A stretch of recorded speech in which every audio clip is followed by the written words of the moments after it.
Hoje nós falaremos sobre a World Wide Web, que é a fase mais visível da internet.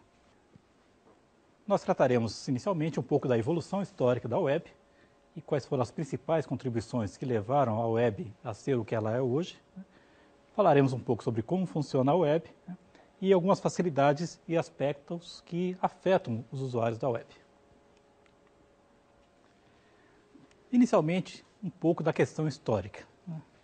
O histórico da web, se você for traçá-lo, você pode ir tão longe quanto se queira.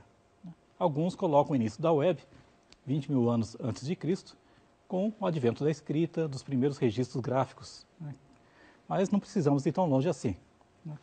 Se nós olharmos um pouco mais recentemente, no início do século XX, nós tivemos algumas contribuições, além daquelas já faladas sobre computadores, mas como, por exemplo, o trabalho do Paul Otlet e de Henri Lafontaine, que criaram 12 milhões de cartões de índice para assuntos de diferentes temas, que eles construíram e chamaram aqui de Mundanium, isso em 1910.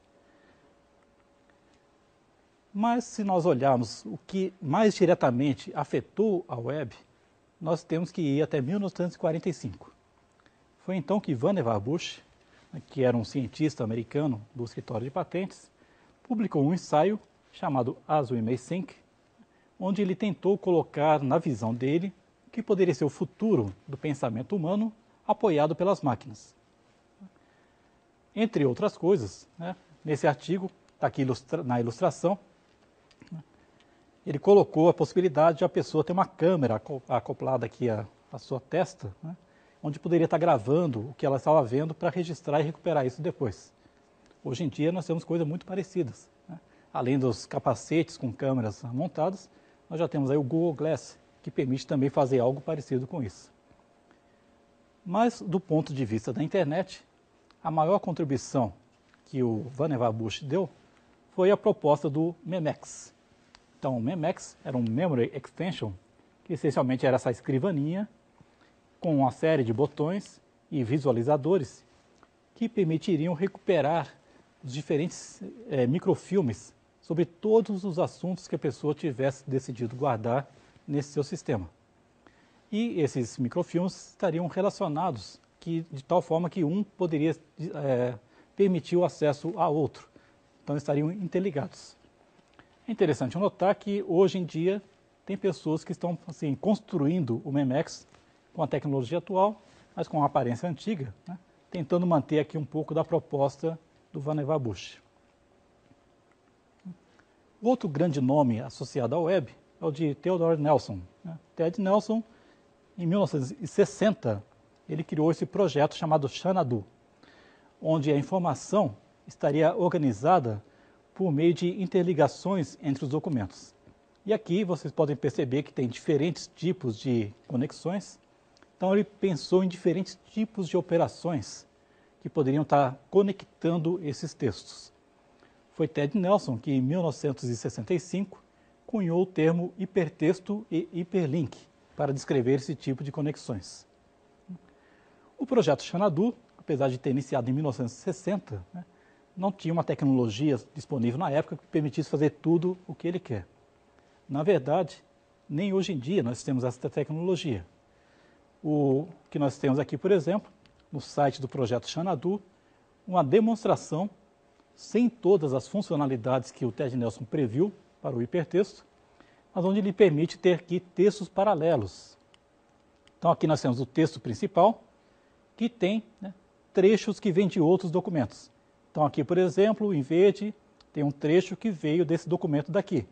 Então você consegue navegar desse documento para ver o original. Da mesma forma, aqui tem trechos em azul que vieram desses outros documentos. Trecho em laranja que veio daqui, e assim por diante. Então você consegue fazer essa navegação e a incorporação de texto de um documento em outro. Mas em termos da web, como nós temos hoje em dia, o nome que deu a maior contribuição foi Tim Berners-Lee. Berners-Lee trabalhava no Centro de Pesquisa do CERN, na Europa, que tinha uma característica que é um centro que tem sede em múltiplos países. Então, por exemplo, ele tem um acelerador, né, que tem sedes na Itália, na França, na Suíça, né, e os escritórios, então, são distribuídos. E um dos problemas que ele enfrentava na época, aqui nós estamos falando do final da década de 80, era exatamente a facilidade de trocar informação entre esses centros. No caso, a falta de facilidade. Foi então que ele fez uma proposta, então temos aqui a proposta dele de 89, né, de ter um mecanismo, usando computadores, em cima do protocolo TCP/IP, criar um novo protocolo para organizar a informação usando o conceito de hipertexto. Né? Então aí ele criou, né, essencialmente o protocolo HTTP. Né? Então nesse caso, nós temos aqui o servidor que ele implementou, o primeiro, né, servidor da web. Né? Tem até uma plaquinha aqui escrita à mão. Isso é um servidor, não desliga a máquina. Né? E ele criou o servidor e o primeiro navegador em texto ainda. Né? Então foram essas propostas que geraram o que nós temos a web de hoje em dia. E o que é a web hoje? Né? Qual que é a nossa arquitetura da web? A web é composta essencialmente